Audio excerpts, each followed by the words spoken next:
Daniel and Claire Hart seemed like the couple everyone envied. To neighbors, they were the definition of stability, a picture-perfect family framed by a tidy home with trimmed hedges and a driveway where Daniel's shiny sedan always gleamed in the sunlight. Claire kept the house in immaculate order, her days filled with cooking, gardening, and volunteering in local charities. Daniel had a respectable job at a growing company, and he was always well-dressed, polite, and generous when anyone needed help. Together, they looked like a team that nothing could divide. They smiled at block parties, held hands at community events, and sent out cheerful holiday cards every year. From the outside, theirs was a life that seemed untouchable. But under that surface, there were fissures forming, cracks so fine that no one else noticed until it was too late. It began with small changes, subtle enough that even Claire at first brushed them aside. Daniel stayed late at work more frequently, claiming deadlines and pressure from upper management. He started leaving earlier in the morning, his coffee unfinished and his tie crooked as he rushed out the door. Claire excused it as ambition, telling herself he was striving for a promotion. But inside, she began to feel a cold distance growing. The late nights turned into weekends at the office. Daniel's once affectionate gestures, flowers on Friday evenings, surprise dinners out, soft kisses when he walked through the door, faded into routine silence. His phone, once left on the counter, was now always locked and always close to him. Claire noticed faint traces of perfume she did not own clinging to his shirts. At first, she doubted herself, wondering if she was imagining things or becoming paranoid. Yet the signs kept piling up. She would hear him laughing quietly in another room, phone pressed to his ear, his voice lowered just enough to keep her from recognizing the tone. Claire's unease seeped into every part of her day. She found herself staring out the window, waiting for Daniel's car to appear, wondering if it would come later and later each evening. When she cooked dinner, the meals sat untouched, growing cold as she waited alone at the table. Nights became longer, filled with questions she couldn't answer.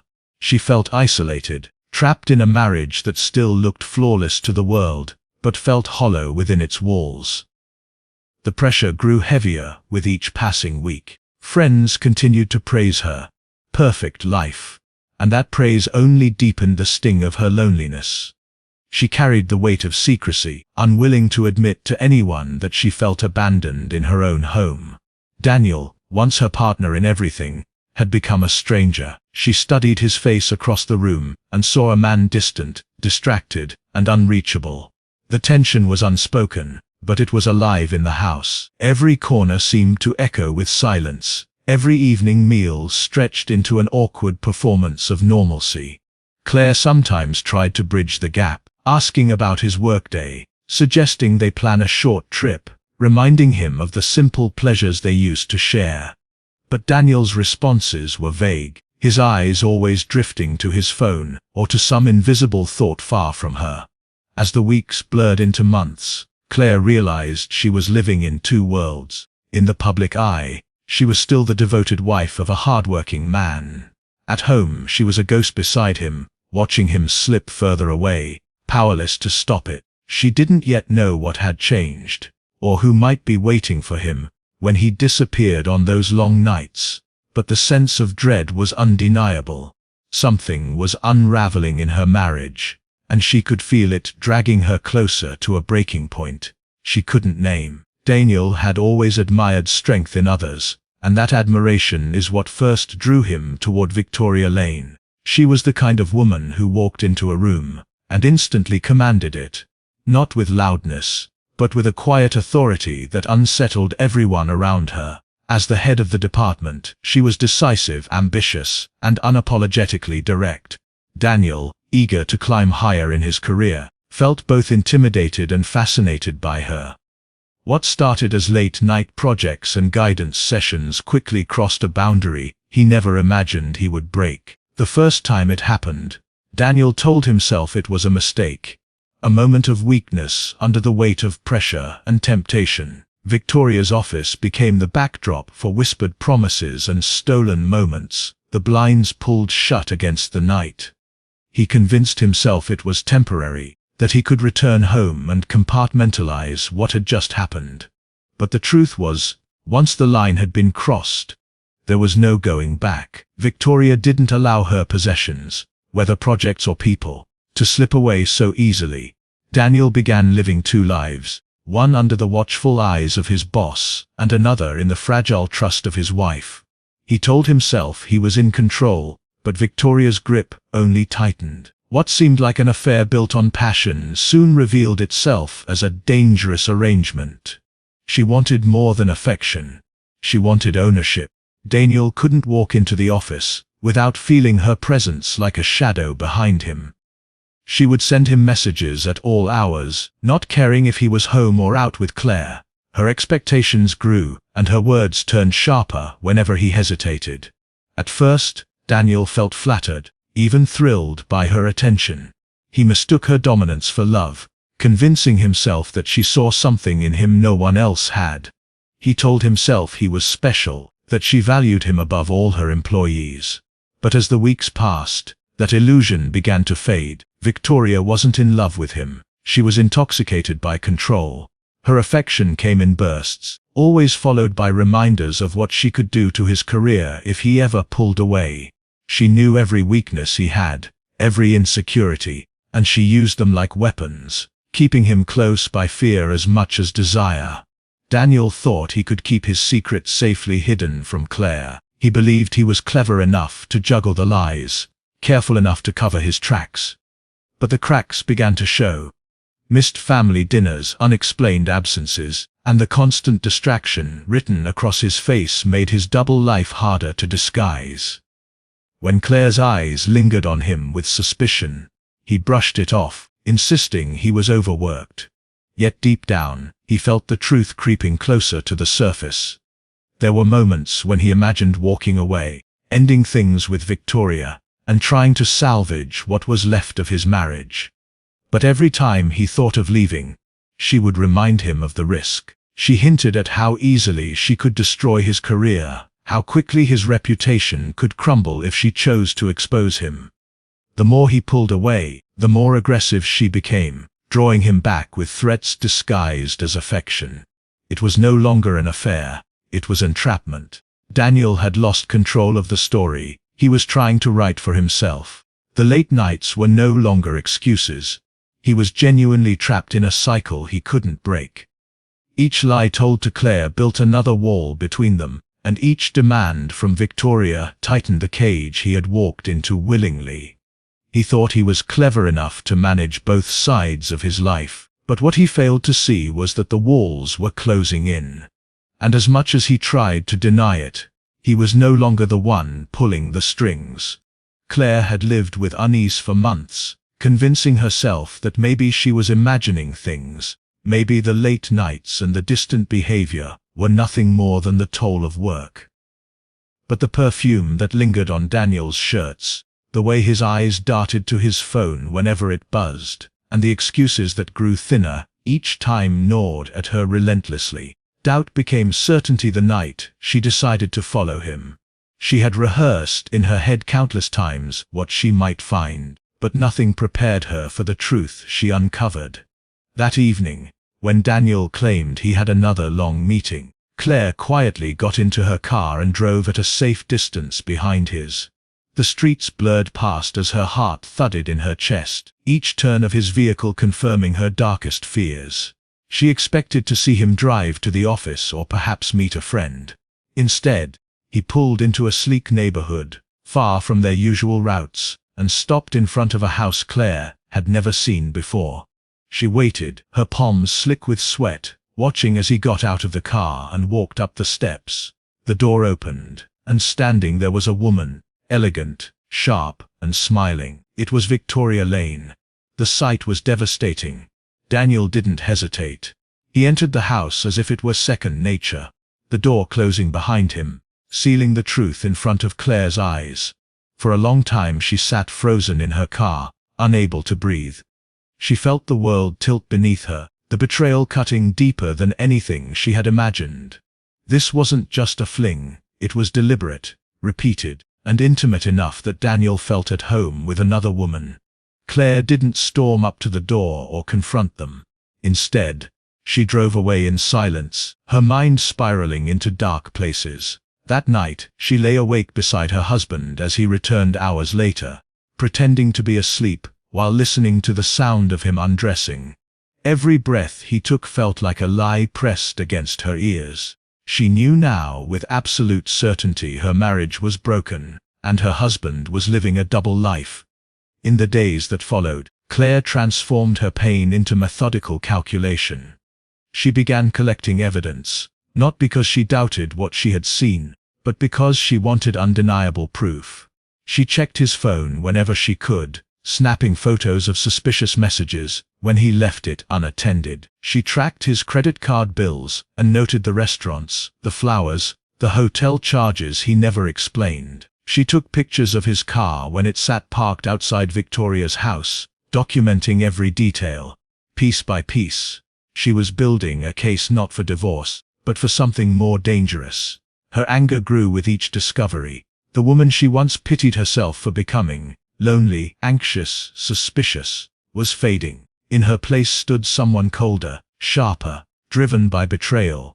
She imagined the humiliation, the whispers if their neighbors ever found out. She thought of the years she had poured into the marriage, the trust she had given him, the sacrifices she had made to keep their home together. And for what? To be replaced, discarded, deceived. Claire found herself staring at Daniel differently now. She studied him across the dinner table, watching the lies flicker across his face as he recited excuses she no longer believed. Each word he spoke was another reminder of the woman waiting for him after hours. He thought he was clever, that she remained blind to his secrets, but Claire had already seen everything. What Daniel failed to recognize was that his wife's silence was not ignorance.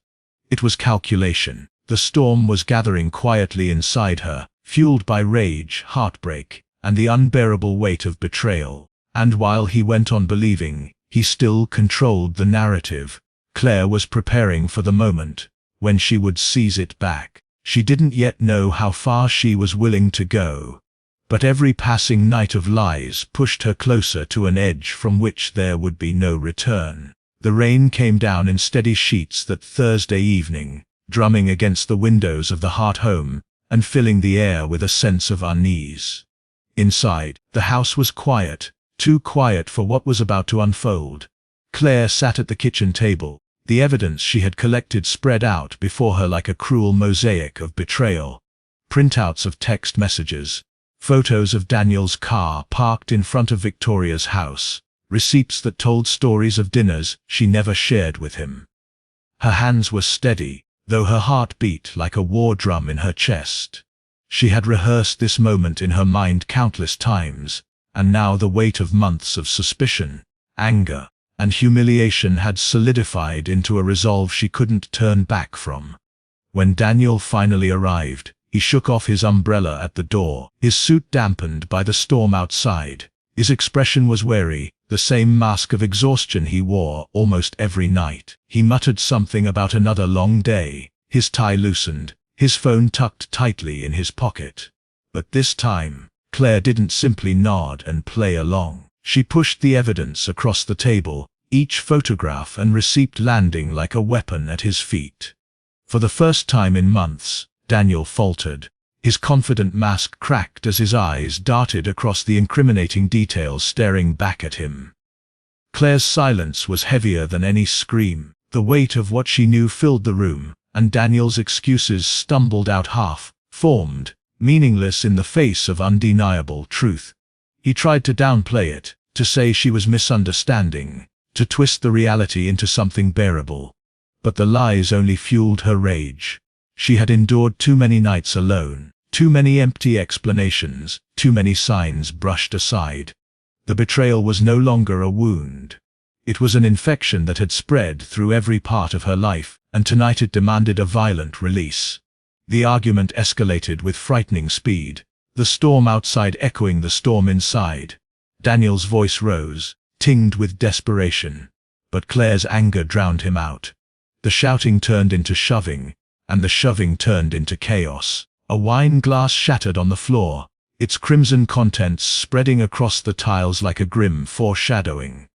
Claire's hands trembled, not from fear but from fury, as she reached for the nearest object within her grasp. The details blurred in her mind, a haze of movement and noise, until the kitchen became a battlefield of rage. Neighbors later described hearing a piercing scream, followed by silence, the kind of silence that makes the air feel heavy and suffocating. When the storm finally broke outside, the Hart home was already stained by violence. Daniel lay on the kitchen floor, his body twisted unnaturally, the life gone from his eyes. The struggle had ended in brutal finality, leaving Claire standing over him, her breath ragged, her hands trembling and streaked with blood. The rain outside had not stopped, and its relentless rhythm seemed to pound in time with her heartbeat. It was the neighbor across the street who finally called the police after sensing something was terribly wrong. When officers arrived, they found the scene untouched, as if frozen in time. Claire stood motionless near the table, staring at what she had done. The evidence of the affair was still scattered across the surface, mingling with the shattered glass, and the dark pool spreading beneath her husband. There was no attempt to flee, no attempt to cover up what had happened. She was caught in the gravity of her own actions, trapped between rage and shock, unable to move forward or back. The arrest was swift. Officers led her out into the storm, her face pale, her clothes dampened not only by the rain, but by the blood that had clung to her. Neighbors watched from behind curtains, whispering in disbelief at the collapse of the couple they had once envied. What no one knew that night was how far the truth reached, how this act of violence was not only born from betrayal, but carefully influenced by forces outside their home. For now, all they saw was a wife who had snapped, and a husband whose secrets had cost him his life. The trial drew the entire community into its orbit. Reporters gathered outside the courthouse, neighbors whispered to one another in disbelief, and the image of Daniel and Claire, as the golden couple of the neighborhood, was shattered beyond repair. Claire sat in the courtroom each day, her face pale and exhausted, while the prosecution painted her as a woman consumed by jealousy who could not handle her husband's betrayal. The evidence against her was undeniable. Photographs of the crime scene, the blood on her clothing, the shattered glass on the kitchen floor. To the public eye, it appeared to be an open and shut case, a story of a wife pushed to her breaking point who erupted in violence. But beneath the surface, investigators continued to comb through Daniel's digital life, searching for the full picture. What they discovered shifted the case from simple rage to something far more sinister. Hidden in the logs of his phone were text messages and emails exchanged with Victoria Lane, his boss and secret lover. At first glance, they appeared to be the correspondence of an affair, filled with passion and urgency. But as the messages were read aloud in court, a darker pattern emerged. Victoria had not only encouraged the relationship, but had also deliberately provoked Daniel to neglect his wife. Her words were filled with manipulation, hints that Claire might already know, suggestions that secrecy could not last, taunts that planted seeds of paranoia on both sides of the marriage.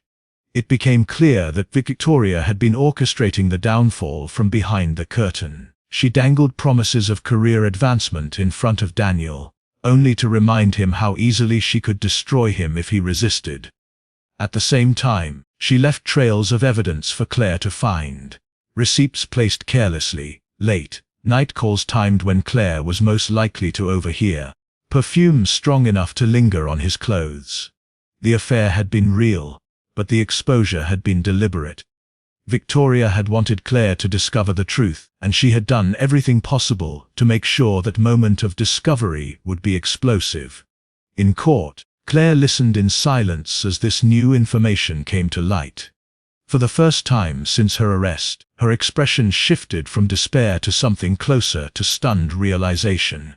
She had thought her actions were her own, fueled purely by betrayal, but the truth revealed a far more chilling reality. She had been pushed, cornered, and provoked like a pawn in a larger game. Daniel had been disposable to Victoria once his usefulness ran out, and Claire had become the weapon of his destruction. By making sure the wife discovered the affair, Victoria had washed her hands clean of Daniel without ever needing to lift a finger. The defense tried to argue that Claire had acted under extreme emotional duress, manipulated not only by her husband's lies, but by the deliberate cruelty of his boss.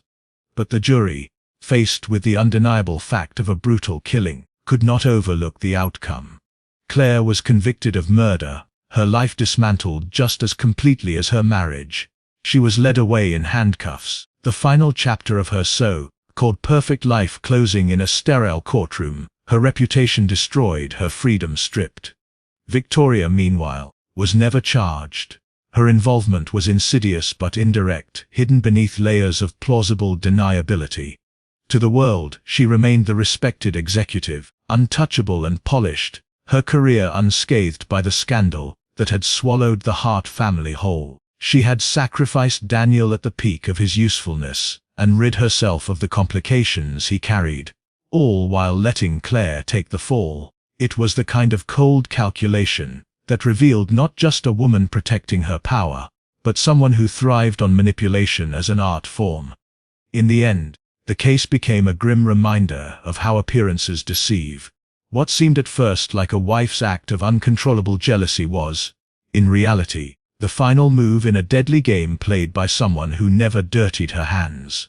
Claire sat in a cell, Daniel lay in the ground, and Victoria walked free, her shadow stretching far beyond the courtroom. It was not just a story of love gone wrong, but of power wielded in the darkest of ways, leaving behind broken lives and unanswered questions about how far one person will go to protect their dominance.